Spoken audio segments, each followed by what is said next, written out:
Sementara yang lain masih berusaha membuang karton bekas. Pakistan tidak hanya dapat memproses menjadi kertas baru, bahkan bisa dibuat menjadi kerucut kertas yang bagus. Limbah semacam ini menjadi harta karun hanyalah yang utama. Ini seperti gunung karton ini. Mereka pertama kali memotong mesin menggorok. Buatlah menjadi bentuk strip panjang yang lebih mudah terurai.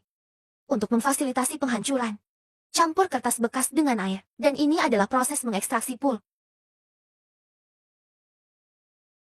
Meskipun karton bekas dapat didaur ulang hampir 5 kali, tetapi setiap kali Anda menggunakannya, Anda menguranginya.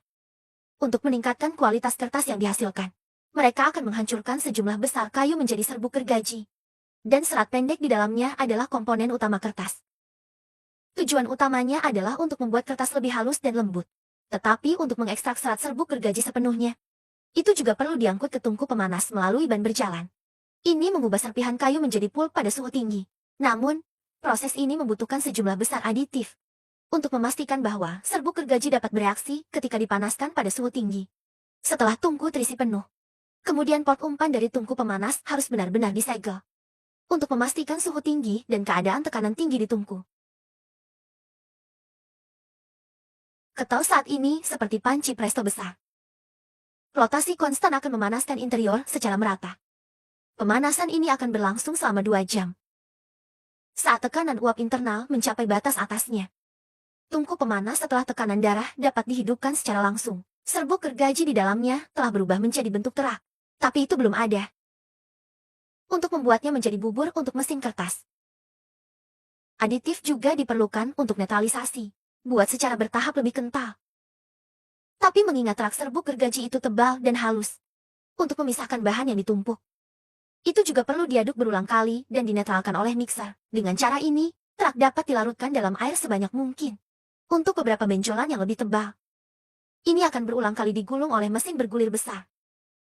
Oleh karena itu, larutan pulp bisa lebih halus. Dan setelah netralisasi dengan pulp yang diekstraksi dari limbah karton, akan diumpankan langsung ke mesin kertas besar ini. Jet di drum melalui pipa. Ini akan menempelkan bahan pulp ke kain filter. Dan rotasi dan ekstrusi berulang di antara roll. Air yang tersisa akan dihilangkan. Ini membentuk status kertas berwarna lock.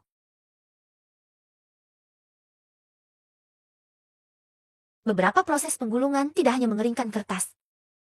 Ini juga menghindari kerutan dan lubang pada produk akhir. Dan untuk mengumpulkan potongan kertas dengan lebih nyaman, itu akan dipotong oleh mesin penggorok di pot pelepasan. Sehingga potongan kertas besar bisa diubah menjadi ukuran standar. Sekarang kertasnya sudah selesai. Tapi ini hanya bahan-bahan yang digunakan bengkel kecil untuk membuat produk. Agar kerucut kertas yang diproses lebih indah, permukaan kertas juga perlu dikeraskan dengan cat untuk membentuk pola. Artinya, melalui cetakan roll, beberapa yang sama. Dan kemudian mereka menggunakan cetakan kipas mereka sendiri. Stamping selembar kertas persegi menjadi bentuk kipas. Ini membuatnya lebih nyaman untuk digulung. Dan untuk kerucut yang juga membutuhkan kekerasan. Pertama, oleskan lem pada bagian depan dan belakang, sambil meningkatkan dukungan.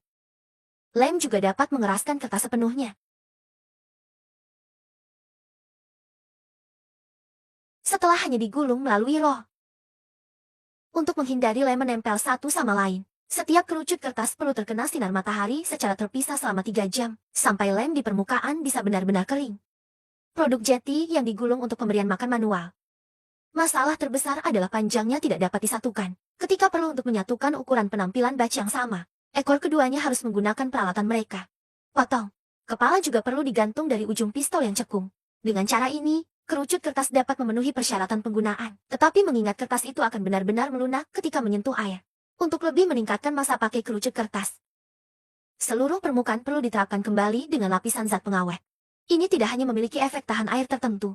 Itu juga dapat meningkatkan kekerasan permukaan dengan tingkat lain. Setelah sepenuhnya sembuh dengan periode suhu tinggi di bagian bawah, kerucut ini dapat digunakan secara langsung. Apa pendapat Anda tentang teknologi manufaktur semacam ini?